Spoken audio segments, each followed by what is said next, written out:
धनवान सेठ अपनी पत्नी को घमंड से बोलता है, सुनो, इस शहर में मेरी इज्जत मेरे धन दौलत की वजह से है और लोग तुम्हें भी इज्जत मेरे नाम के पीछे देते हैं, तुम्हारी कोई अलग से पहचान नहीं है। पत्नी बोली, सुनो सेठ जी, घर की लक्ष्मी अगर चाहे तो 1 सेकंड में घर की इज्जत मिट्टी में मिला सकती है और चाहे तो आसमान तक पहुंचा सकती है। आपकी इज्जत मेरे हाथों में है। सेठ हंसकर बोला, तो फिर मौका आने पर दिखा देना। अब शाम को सेठ के घर एक महफिल जमी।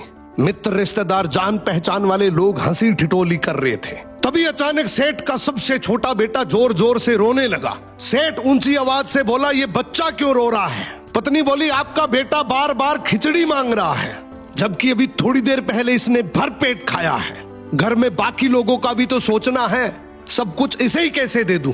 ये सुनते ही महफिल में सन्नाटा छा गया।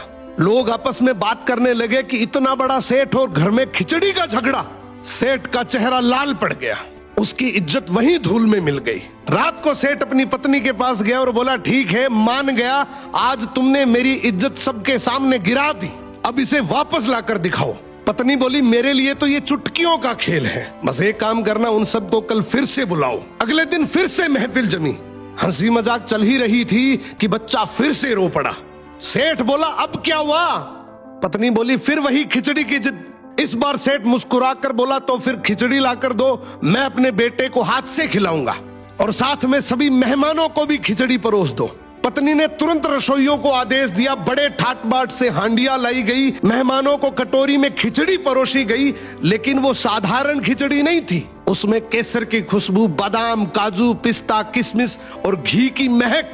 ये खिचड़ी नहीं बल्कि एक शाही व्यंजन था। सभी मेहमान एक दूसरे को देखकर सोचने लगे, इनके घर की खिचड़ी ऐसी है तो इनके भोजनों का स्तर कैसा होगा।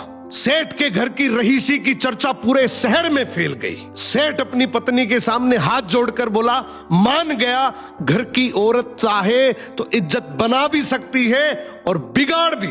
सो घर की इज्जत पति और पत्नी मिलकर बनाते हैं।